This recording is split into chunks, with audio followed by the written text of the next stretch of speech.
Washington Times front page for Tuesday, November 9th, 2021. Thanks for joining us. I'm George Gerbo. Vice President Kamala Harris has embarked on a 5-day visit to France, a diplomatic trip intended in part to raise her sagging profile. In her third excursion overseas, Deputy Political Editor Dave Boyer reports the vice president will focus on the plight of migrants and refugees in a meeting on Libya with other world leaders. Harris is also scheduled to meet with French President Emmanuel Macron, speak at the Paris Peace Forum, and participate in an Armistice Day ceremony. Critics say the vice president has little to offer U.S. allies and limited transatlantic alliance knowledge. The latest USA Today Suffolk University poll shows Harris's approval rating at a new low, 28%.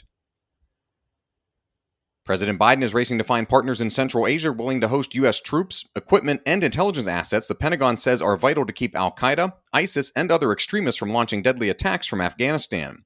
Pentagon and State Department officials have been tight-lipped, Ben Wolfgang reports, about the behind-the-scenes talks with Uzbekistan, Tajikistan, and other nations that represent the best long-term candidates to host American forces and equipment. U.S. manned and drone missions are currently organized out of bases in the Middle East 1,000 miles from Afghanistan. That's often too far to make a difference when a target is sighted or clash erupts.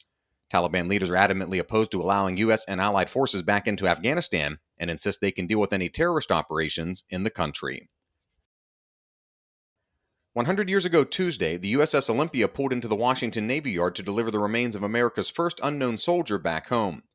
The World War I soldier would lie in state at the U.S. Capitol and be interred 2 days later, on November 11, 1921, at Arlington National Cemetery.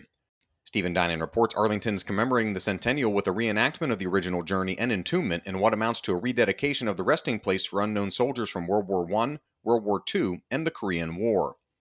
In the wake of the War to End All Wars, a movement swept through the victors to honor a single one of those soldiers as symbolic of the sacrifice. France and Britain entombed their unknowns on November 11, 1920, under the Arc de Triomphe in Paris and at Westminster Abbey in London. The idea was such a hit in those countries, where it is known as the unknown warrior, that it was quickly picked up in the United States. A reminder that you can find all these stories at WashingtonTimes.com/front page. Don't have access to the Times yet? Visit WashingtonTimes.com/George and get 25% off your annual subscription. A conservative-leaning consumer watchdog group has started a campaign against Blackrock for pressuring American businesses about climate change and other causes while investing in Chinese companies with poor environmental records.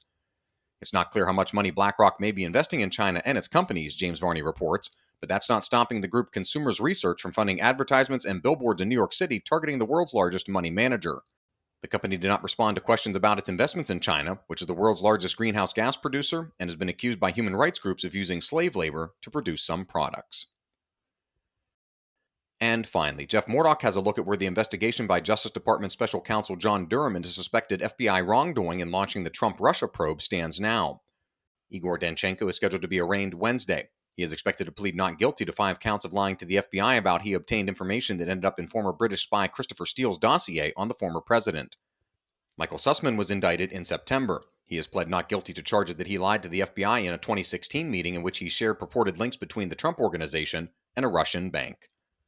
Find all today's front page stories at WashingtonTimes.com/front page or on the Washington Times app, and find us on all of your favorite podcast platforms. Just search Washington Times. You can also follow us on Twitter and Instagram at Wash Times for breaking news, sports, commentary, and more.